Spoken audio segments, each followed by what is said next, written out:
Welcome back for another episode of the Modern Pain Podcast. This week we spoke to a person behind the scenes of painscience.com, Paul Ingraham. Paul's a scientific writing journalist who's had a very interesting journey. He spoke to the initial interest in events that led him to a career in scientific writing. And I found myself wondering, in the Epsom salts bath, does this do anything? Is this really good for my muscle soreness? Didn't touch it, by the way. And I wrote, maybe 1,000-word article about it, really just exploring my own thoughts on the subject. And it was super amateurish by my modern standards, but it was the first time that I tackled a debunking. And I got hooked. We discussed how Paul managed the trolls online as he shared how he had to adapt his content and approach to avoid arguing with people all day. My early efforts were colorful, be a good word for it, provocative, in your face, and I got a lot of hate mail. Paul spoke to the cost he was willingly accepting in not being as controversial as today's social media personas push for. I think I've really paid a price for it, actually. My social media following is pretty decent, but I've been, dramatically surpassed by exactly the kind of characters online that you would expect. Paul spoke to the challenges he has faced in his work as people often seem to pigeonhole pain science into P&E, pain neuroscience education, or explain pain. I don't understand why to this day, but people think that the words pain science refer to P&E and explain pain. The topic of skepticism came up, and Paul shared his views on skepticism and how his work with sciencebasedmedicine.org really developed his skeptical philosophy. When I met them, I was already enthusiastically embracing my new identity as a skeptic, but I was a baby skeptic. There was so much I didn't know, and by the time they were done with me, I was no longer a baby skeptic. Paul shared some great perspective in this episode that I think you're all going to really enjoy. If you could do me one favor, I would love if you could share the podcast with a colleague and leave a review. It's a way to help the show grow and continue on long into the future. Now, on to the episode. This is the Modern Pain Podcast with Mark Cardula. Welcome to the podcast, Paul. Thank you. Glad to be here. You know what? This has been a long time coming. And again, as I've reached out to you, I'm like, I can't believe it's been this long that I've taken to reach out to Paul. Because as we talked before we went on live for recording, we've kind of known each other online, indirectly through just seeing each other's names and seeing each other's work online for, God, it has to be well over 10 years, if not longer. And this is really the first time we've ever connected, although face-to-face digitally, we, maybe one day we'll meet in the flesh and be able to hang out and have maybe a drink or a coffee or something like that. But Paul, you're doing some great stuff with painscience.com. We're going to get into a little bit of the discussions of that whole evolution of where your kind of work started online and where it's gotten to now. But a lot of folks may not know your background as much as far as where kind of your starts with kind of patient care and getting into pain science. I'd love if you can kind of, maybe give folks a little bit of a primer of, your background and how you kind of got to where you are today. Yeah, sure. I mean, I feel like most people who have read my stuff probably know that I was a massage therapist once upon a time. The About page is, that's where most people go early in their journey on a website. But in case you don't know, I used to be a massage therapist. That was my career for 10 years. 2000 to 2010, I was an RMT in British Columbia, Canada, and loved it. Had a great time until I didn't. I also somewhat infamously left the profession in a storm of controversy. So that all came to an end in 2010. I retired from that and switched to full-time science writing. And I think of myself as a journalist now. It's been 15 years, almost 15 years since I last was massaging therapeutically. And man, it's a faded memory now. It's starting to seem like it was a really long time ago, because it was. And it seems less and less important to my career now. Journalism has taken over.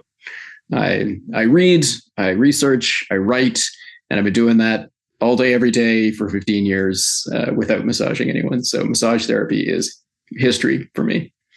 Yeah, and we're going to link Paul's website. We were talking about the evolution of his website, and we'll maybe get into that in a little bit, but painscience.com, a great URL, and we'll maybe talk to the challenges that the URL has brought to you as far as some of the great in some ways. Yeah, great in some ways, not great in others, exactly, as far as some of the misconceptions and perceptions of people. What brought you into like science writing? Was there a curiosity you saw clinically as you were doing some of your massage therapy work that kind of led you to I know for me, you may have heard the existential crises, and I think I've seen this with pretty much most folks I've talked to of like, what the hell am I doing in clinic when you're starting to read what science is telling us around pain, and then what you're doing in clinic doesn't always align, and am I cut for this? Should I be doing this? What was your kind of journey to get to where, this scientific writing, scientific journalism became, your primary gig? Yeah, I was already a writer. I'm a lifelong writer. I started writing as soon as I could press keys on a keyboard. I was born a long, long time ago. So in the late 70s, as a small child, I had my first typewriter and I used it. This is kind of amazing. I mean, there's not a lot of, 6-year-olds who are banging away on a typewriter. So it's really, I'm one of those people that is strongly identified with a profession, and massage therapy was a day job for me. I had tried and failed to be a freelance writer. I had tried and failed to be a novelist. And I needed a day job, like so many artists do, like so many creatives do. And I chose massage because I liked the idea of it, and it seemed like a pretty good way of earning a living while I was continuing to try to be a writer. So the writing was already there. And then I got involved in massage and got fascinated by the clinical puzzles. It didn't take me long to realize that I was in way over my head. But that probably wasn't actually what first pushed me to write. As a lifelong habit, I write about things that I'm puzzled by and interested in. And what was puzzling me and interesting me was some of the intense, flaky nonsense in massage therapy, and asking questions about why are massage therapists doing that. I was pretty credulous back then. I believed a lot of weird things. I was a full-blown crunchy flake myself up to that point. But basically, I encountered stuff in massage therapy that was too weird for me. And I started asking questions about it. And it started to become a mental habit. And as an example, I was super sore from a workout, from a day of hiking, I think it was. And I had an Epsom salts bath. And I found myself wondering in the Epsom salts bath, does this do anything? Is this really good for my muscle soreness? Didn't touch it, by the way. And I wrote, maybe 1,000-word article about it, really just exploring my own thoughts on the subject. And it was super amateurish by my modern standards, but it was the first time that I tackled a debunking, and I got hooked. And that article still exists to this day. It's like a 20,000-word monster. It has a ton of citations. I have thought more and written more about Epsom salts than anyone else alive, as far as I know. And that was just the first topic that got me. And now there are hundreds of topics. I can't keep up. There's a to-do list of 1,000 more topics that I still haven't touched on. So that is how it began.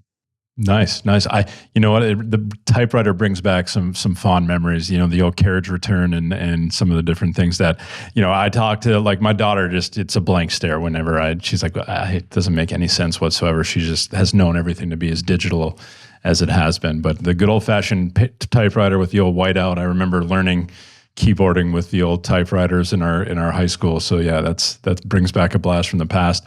With your publishing in some of these topics, and again, you're publishing in topics where there's a lot of cultural popular belief. Epsom salts is a great, probably example of this. I haven't peeked at that article, but I have to imagine you've had to navigate some challenging responses to some of your work. Some people don't like science if it doesn't really agree with their worldview of how they, think Epsom salts are.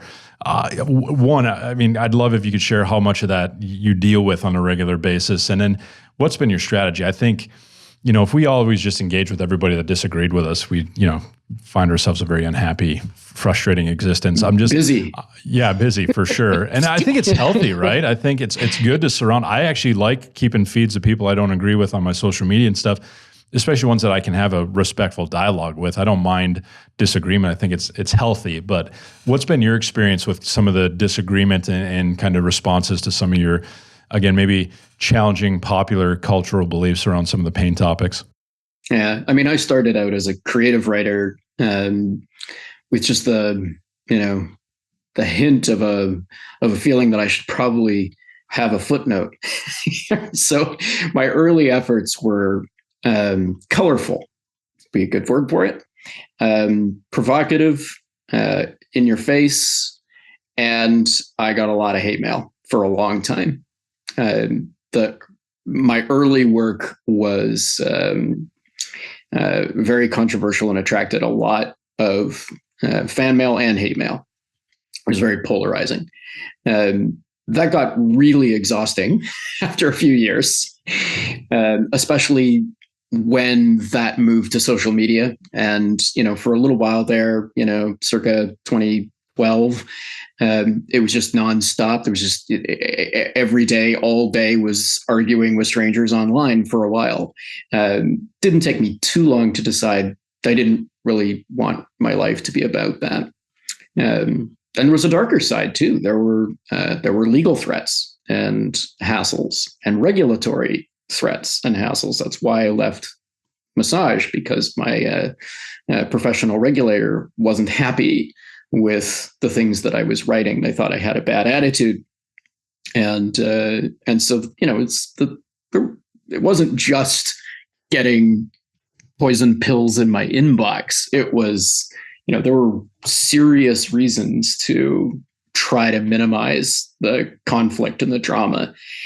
And so I started on the path that I'm still on now, which is be classy, don't fight with people. I don't argue online at all.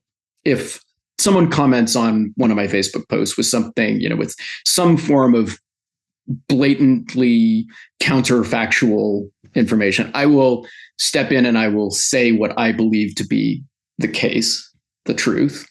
But I don't argue with people. I don't challenge people. It took me years to edit my work, to revise my content so that it was still entertaining and fun and had an element of whimsy. I didn't want to edit all the color out of it, but I had to declaw it. I did a lot of declawing for a long time, and it worked. I no longer get a ton of hate mail. And I think that my online persona is what I want it to be now, which is the guy who stays classy and keeps it thoughtful and not argumentative, I hope.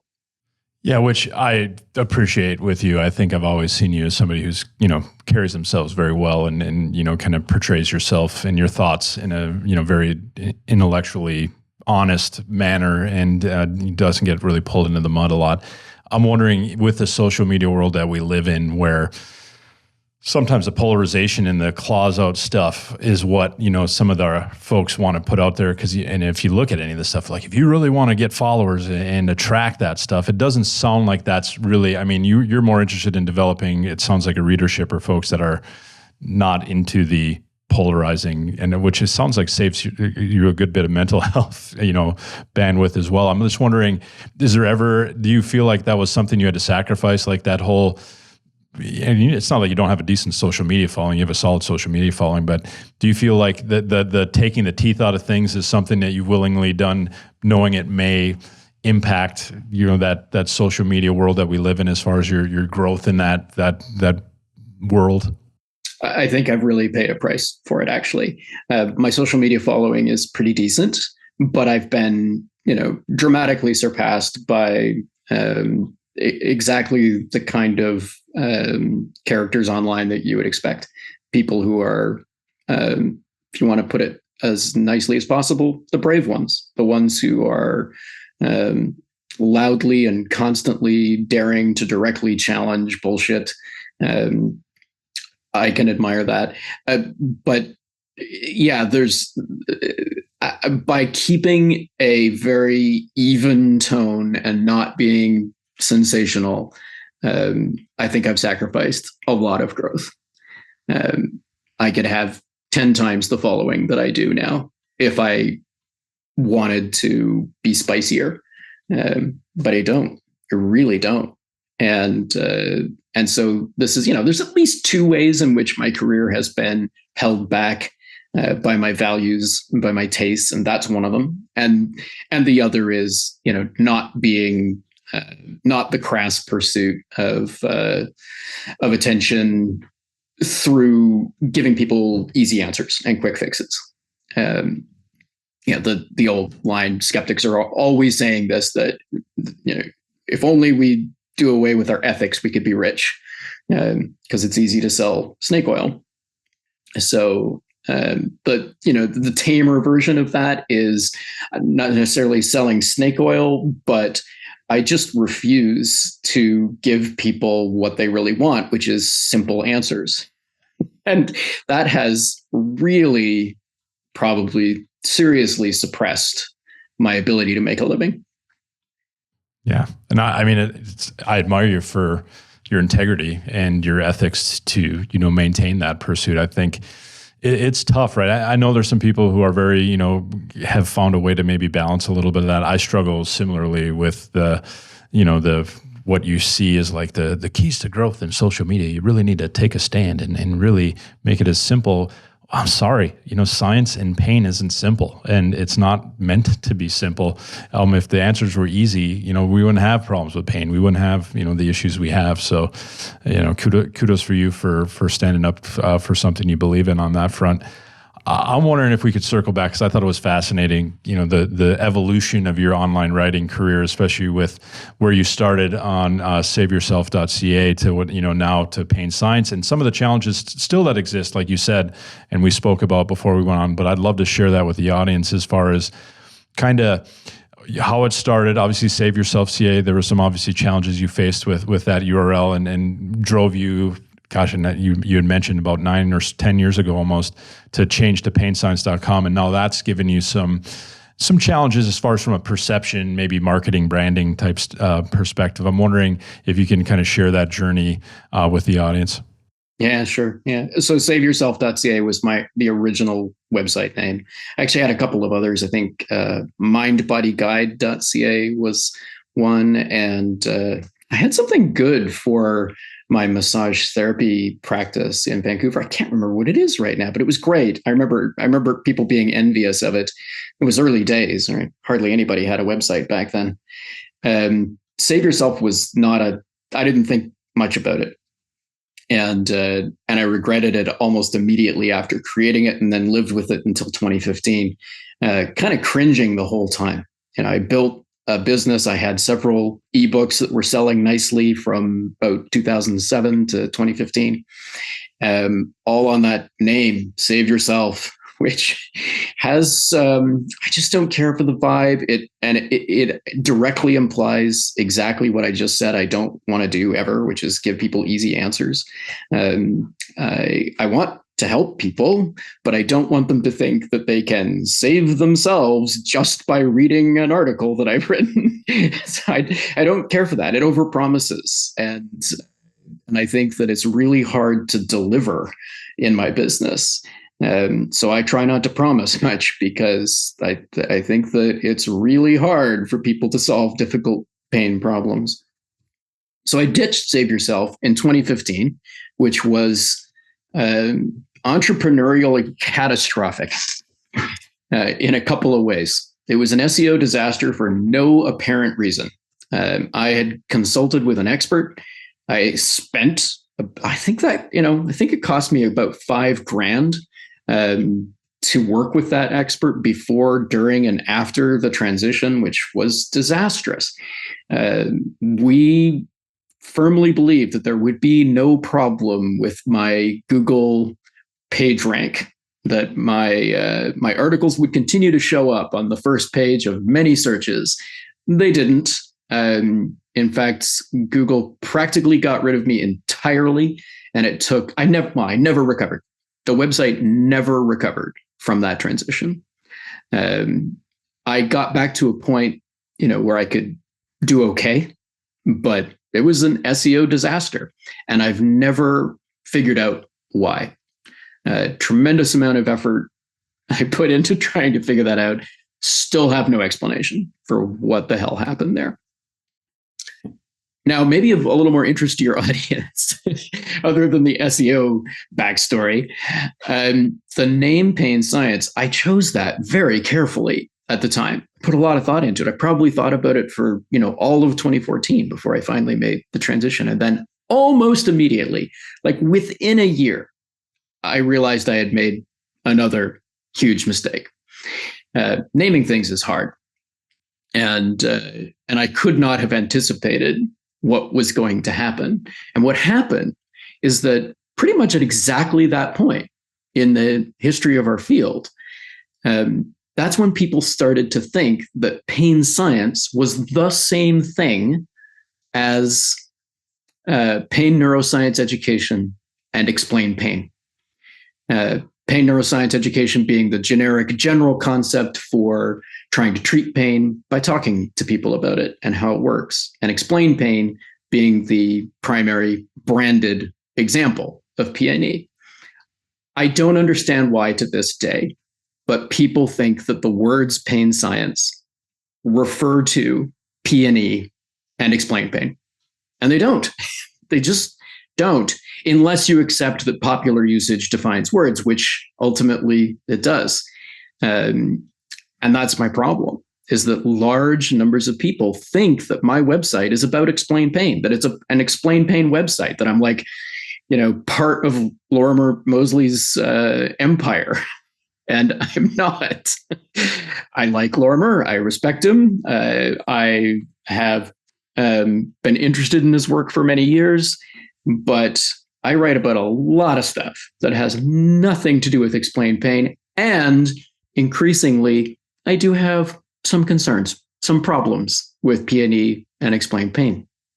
It's getting kind of awkward. So not only does the name bizarrely mislead people into thinking that I'm all about explain pain, but increasingly, back in 2015, I would have been almost proud of that. At first it was like, oh, okay, well, it's, there's a lot more to what I do than explain pain, but sure, explain pain, it's great. Now it's more like, I don't really want to be known that way. I really don't. And yet that association between the words pain science and explain pain, it is strong and it's puzzling. So for the record, my website is about the science of pain, all science of pain, not just pain neuroscience education. Definitely not just that. It is interesting, the public perception that goes on, and how, like you said, just how words get kind of, based on cultural popularity, they kind of pigeonholed into a certain meaning, when obviously there's a lot more depth to your website and your work than P&E. And I think I share similar, kind of, I don't want to say disenfranchised, maybe a little bit of like seeing where P&E has kind of, made its rise. And it's been a helpful overall thing for us to kind of understand. But I think we've really understand we can't just explain away pain for people, and that it takes a lot more complexity and person-centered things to get after it. I'm wondering what your biggest influences have been for scientific writing. There's some great websites out there that are kind of debunking websites, or what have been the big influences to kind of push you in your scientific writing? Has there been anybody you look out there that you see like, hey, they're doing it in a way that I kind of admire and kind of can model myself after a little bit? Yeah, there's a lot of great examples, and here's where I inevitably start to forget people that I should remember. But sciencebasedmedicine.org was really important in my development as a science writer. I lucked out and met the people responsible for SBM at a skeptical conference in 2007, just after they had started SBM. And I got in on the ground floor. I invited myself. I said, "Hey, do you want help? I can do whatever needs doing, proofreading and technical stuff." And I got involved and was in close communication with that crew for a few years. And it was an education. I learned a lot. I learned fast. I had a lot of biases challenged. When I met them, I was already enthusiastically embracing my new identity as a skeptic, but I was a baby skeptic. There was so much I didn't know. And by the time they were done with me, I was no longer a baby skeptic. I was a toddler skeptic. It's a long process. I think something people really don't understand, and I think this is actually particularly a problem in our field, that a lot of card-carrying skeptics in this business are pretty, sorry, fellow skeptics, beginners. They're beginners and don't have a good appreciation of just how much there is to know about skepticism itself, about critical analysis, about the kinds of ways that we fool ourselves, even the skeptics. It's pretty common for skeptics to pay lip service to the idea that we need to apply our skepticism to our own thinking, that we need to see how we fall victim to exactly the same things that we accuse quacks of. Unfortunately, it's, I think, very rare for skeptics to actually do that. It's really hard to apply these rules and this wisdom and this knowledge to our own ideas. Super difficult. And I see an absence of that pretty regularly, and it worries me and it frustrates me, because simplistic skepticism ultimately probably isn't much better than the alternative. A little better. I would choose Team Skeptic every time over Team Quack, but there really are problems with knee-jerk simplistic skepticism. It can do damage. With that said, I'm wondering what you've come across in your journey to toddler level skepticism, that maybe is your biggest concepts that really have maybe that you were exposed to that made you realize. And of course, probably this podcast, we could probably sit for hours. It's not long enough. Yeah. Yeah, exactly. But maybe what are the concepts? And again, maybe that could spur some of our burgeoning skeptics out there who are listening, because I definitely would probably be a beginner skeptic for sure. I think I don't put it. I try to read science-based medicine and look at the critical thought and analysis that goes into making these skeptical arguments about treatment claims and new things that come out, the new shiny, regenerative medicine activity, which that's my current frustration as far as science be damned as far as our jump on profit-based medicine. But anyway, that's another topic for maybe another podcast. But I'm wondering if you could share maybe some of the concepts that you found that were very helpful in maybe your development of more higher level skepticism, and maybe some resources out there, obviously science-based medicine being one of the best ones, but maybe be it a book or a website or something that you think folks might get some benefit from. Yeah, I'll think about that. There's no one place. I think that the Skeptic's Guide to the Universe, which Stephen Novella's, that's also his project, is doing a pretty good job with that. And Stephen Novella's course, he's got a course with the Great Courses, which is focused on cognitive distortions. There we go. Couldn't quite get the word. Cognitive distortions. That's what it's all about. How thinking goes wrong. That's an excellent basic grounding, but that's going back years now. They've got a book that I think is probably an excellent general guide to skepticism about a wide range of topics. So the Skeptic's Guide to the Universe book is pretty great. Those guys have been, they've been at it for a long time, and it shows. Now, to answer the start of your question, I think a really common problem that we see is mistaking an absence of evidence for evidence of absence. So a really common basic mistake that knee-jerk skepticism makes is, just because there is no evidence for something concluding that there can't be, and that there isn't and never will be. And most people are familiar with the phrase, an absence of evidence is not an evidence of absence. But again, we have a lip service versus reality problem. People will say that, but they don't tend to act like it. So to make this practical, to make this, give you an example, trigger point diagnosis. Skeptics are very skeptical about trigger points. And one of the go-to arguments is that diagnosis is unreliable. The reality, as I understand it, studying subject very, very hard for a long time, is that we have a classic example here of an absence of evidence. We just don't actually know how reliable trigger point diagnosis is. We don't know how reliable that is. Also, related problem is a kind of absolutism. A lot of things are reliable in medical diagnosis of all kinds. Diagnosis is a squishy business with lots of problems, and lots of diagnosis suffers from low reliability. That doesn't mean that it's fundamentally misguided or impossible. So somewhat poor reliability is to be expected for a lot of, virtually anything you do in a physical exam. It's not weird that it is hard to diagnose things by feel.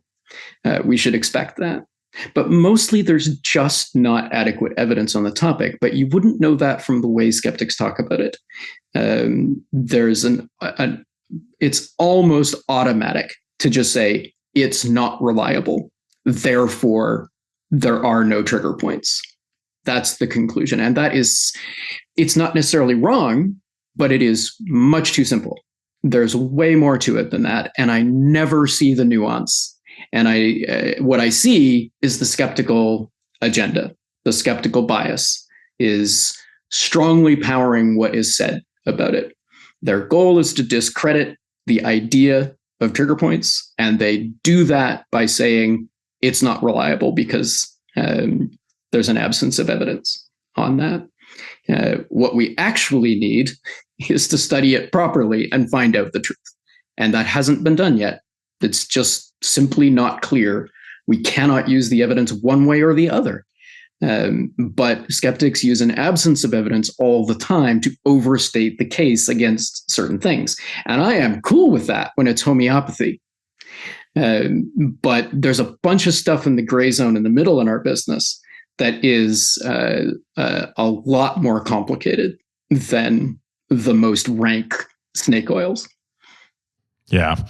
And that's the tough thing too, when we're communicating in these like false dichotomous social media worlds where it's like you're either a pro or con and there's no middle nuance, obviously, that you really study and look at. It's hard. And I think we've talked about this where it just creates these areas where clinicians who are trying to get a footing in their clinical development, they're early on in their career, and then they just see these social media, absolutist statements when there is probably a lot of gray and nuance versus, what gets clicks and what gets people, riled up and things.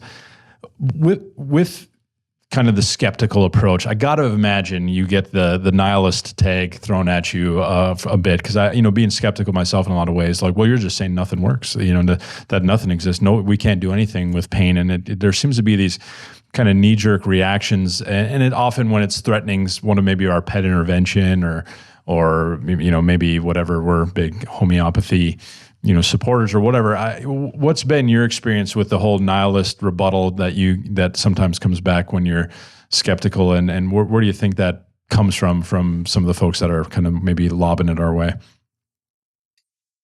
Well, there's a lot of turf defending.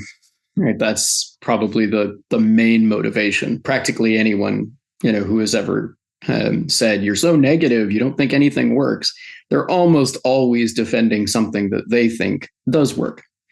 Something that I really want patients to understand, but honestly, professionals need to understand it too. I didn't get it for many years as a working clinician. It was probably as a post-clinical insight for me, but eventually I figured out that practically everything you've ever heard of in the field of manual therapy, practically every method of treating pain that you've ever heard of, was essentially created by marketing. We have many gods of the gaps. It's very difficult to treat stubborn and puzzling pain. And so for decades, we've had entrepreneurs cooking up highly marketable ideas for how to solve those difficult problems. And it's the loudest and the most emotionally appealing and the most competently and aggressively marketed ideas that have become dominant. And that's the only way that anybody has heard about any of these things. And so the field is just awash. It is almost exclusively about these ideas that have been successful in the marketplace. They didn't rise to the top because they had good evidence. I'll tell you that. They didn't win because they had science behind them. In fact, there's a very strong pattern in the last, several decades of the business of ideas, treatment ideas preceding science about them by a lot, by decades. So, something like, say, prolotherapy was out in the wild and being practiced routinely for probably 20 years before anyone did a study on it. And when they did finally do it, it was a highly biased, crappy little trial. I don't actually specifically know this about prolotherapy. I'm just guessing this is the pattern. There's nothing for ages. And then finally, someone decides to do a study to prove that their pet therapy works. And it's usually terrible, highly biased, p-hacked to death, cruddy little trial. So there's some truth in the accusation that I don't think anything works, because almost everything that everybody's heard of is problematic. We do, in fact, swim in a sea full of crappy ideas. And so there is a lot of negativity. But the answer that I've always had to anyone who says you're so negative, you don't think anything works, is, well, here's a whole bunch of examples of things that I do think are worth doing and valuable. It's not that I think that nothing works. It's that I think a lot of the most popular ideas are pretty bad and have a lot of problems, and the competition is relatively difficult to explain, not as sexy, doesn't sell as well, it's more complicated. So it's just harder to give. The simple answers aren't there to give. It's not that I don't think anything works, it's that I don't think anything simple works. So that's a shot at an answer to that very difficult question. I have an entire article on my website about my negativity, which I wrote years ago. We'll link it in the show notes, and obviously we'll link your website and your work, because I think it's definitely, we need to get that SEO travesty righted at least a little bit. Hopefully this can there's no hope. The Google situation is appalling these days. It's just terrible.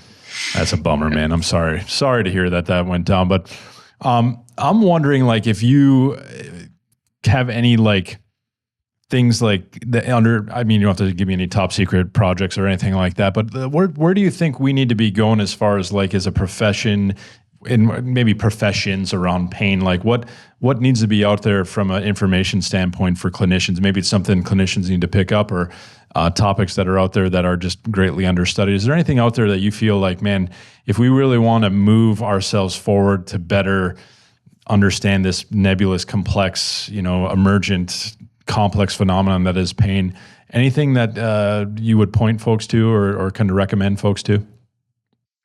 The general trend that concerns me is that we're moving from the simplistic ideas of the past to brand new simplistic ideas that are not really an improvement.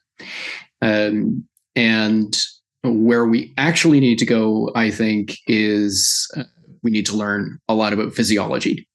The problem with pain and rehab is that it turns out, right, that it's a much harder job than anyone thought it would be.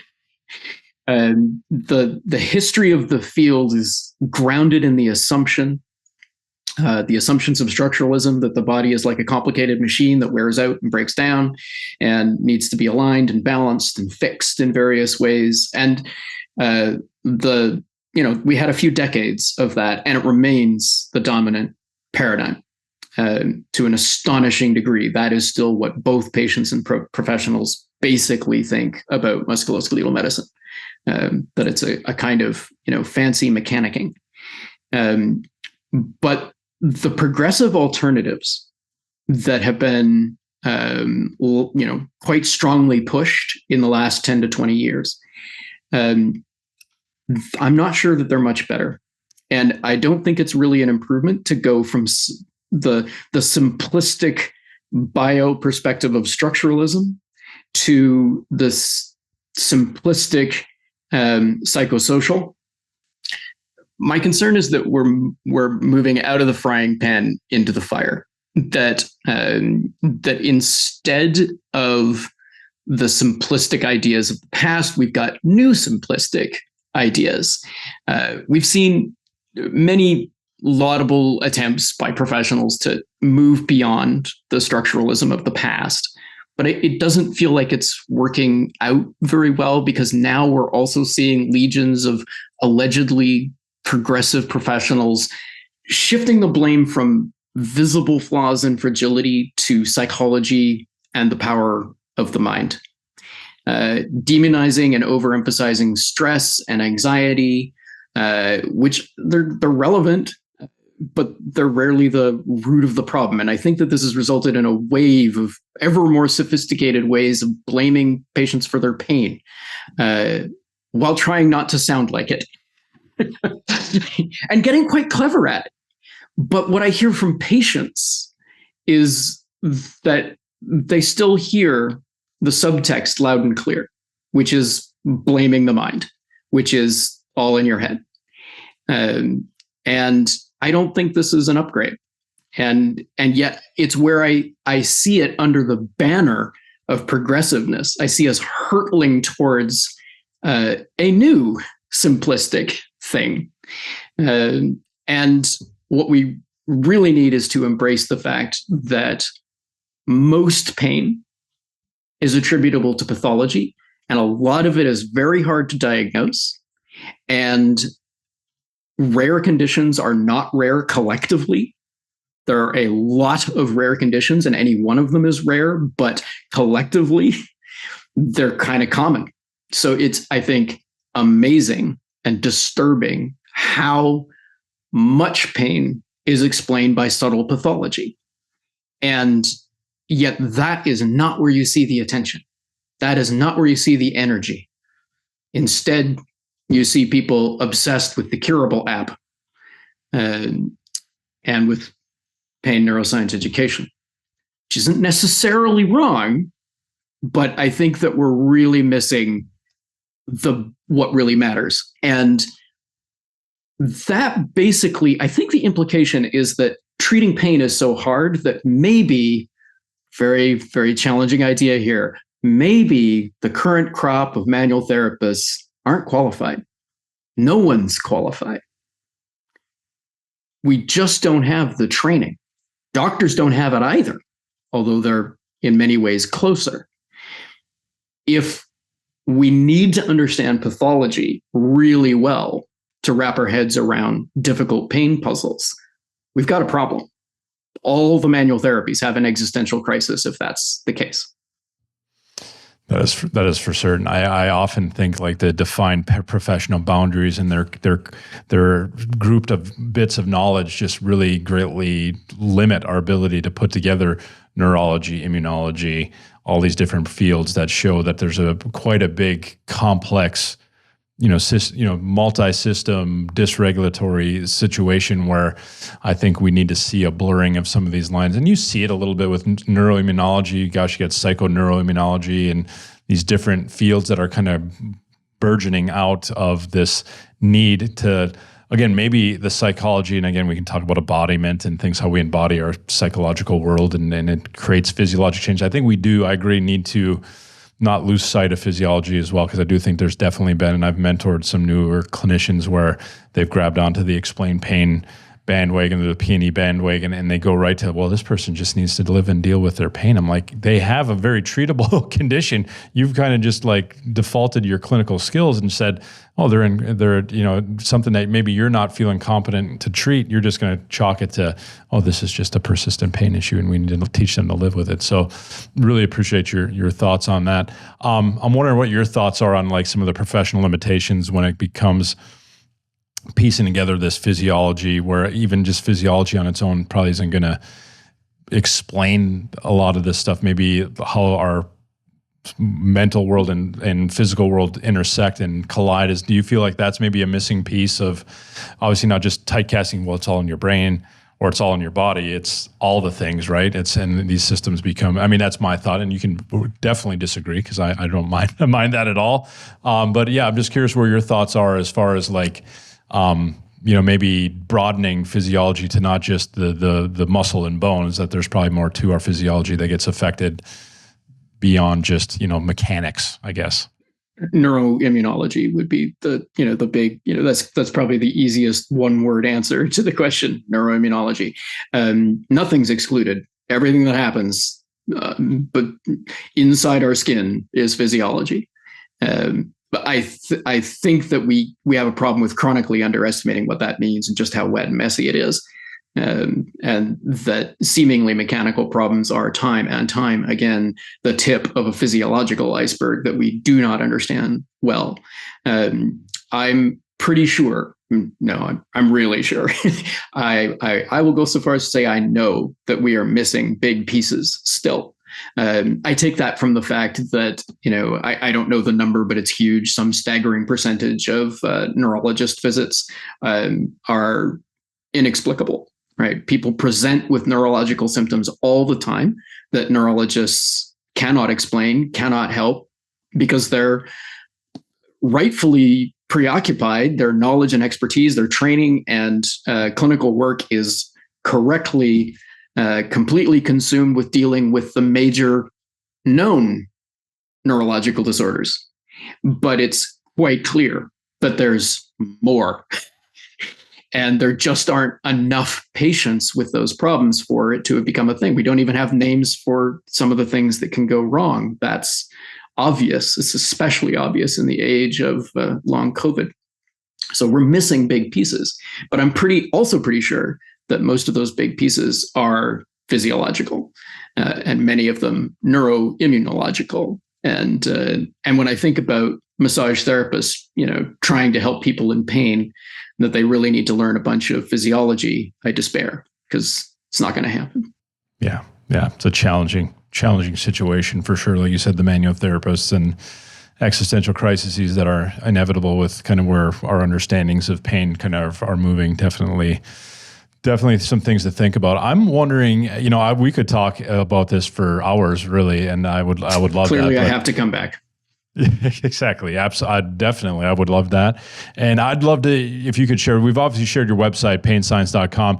Any projects you had coming down the pipeline or anything that's going on, and then also where can people see? I know you're on X, you're on a few other platforms. Where can folks get in contact you to kind of see what you're sharing on social media when you're putting out some of your great content? Well, there's a steady trickle of social media participation on Facebook, Threads, and X. I think that's the first time I've ever used that brand name. X, Twitter is what I prefer to call it. I'm still there, so I'm participating there, and that's it. I'm technically on Instagram. PainSci is usually my handle. Pain Science on Facebook, but I still have, in an era when websites are dying, I still have a big one, and that is my only project. I'm not even working on a new book particularly, although in theory, I'm always working on new books. I don't have anything like that coming. The biggest project in my life right now is slowly moving from a business model of mostly selling ebooks to mostly selling memberships. And so go to painscience.com/membership and check it out. See what I'm selling. Because it's hard to make a living doing this stuff. So if you appreciate what I do, I would really appreciate it if you would help me do what I do. Yeah, definitely. Those of you listening, check out that. We'll link it in the show notes for y'all to check it out. And definitely, I can attest to the fact that it is hard to make some of this stuff work from a financially viable, not making your wife want to kill you standpoint of kind of navigating things. And I just want to, I know I speak for our audience to thank you for the work you've put in. I definitely, for one, know how much work, just looking at your website, I know there was a lot of thought and work that went into it, and I can't thank you enough for the time you spent into it. And I hope we have content for years to come from you, because you've definitely been a valuable voice in the world of pain, and one we need to have stick around. So thank you for that. Well, for those of you listening, we'd love if you could subscribe on wherever you're listening to your podcast. If you're watching here on YouTube, we'd love if you could give that a like or subscribe, and maybe share this episode with somebody else. Maybe somebody else could use some of Paul's wisdom and kind of hear some of his challenges around where we are with pain, and some of the maybe missteps we're making as we're trying to better understand and help ourselves, and most importantly, help our patients in pain. So we're going to leave it there this week. Thank you all for listening, and we'll talk to you all next week.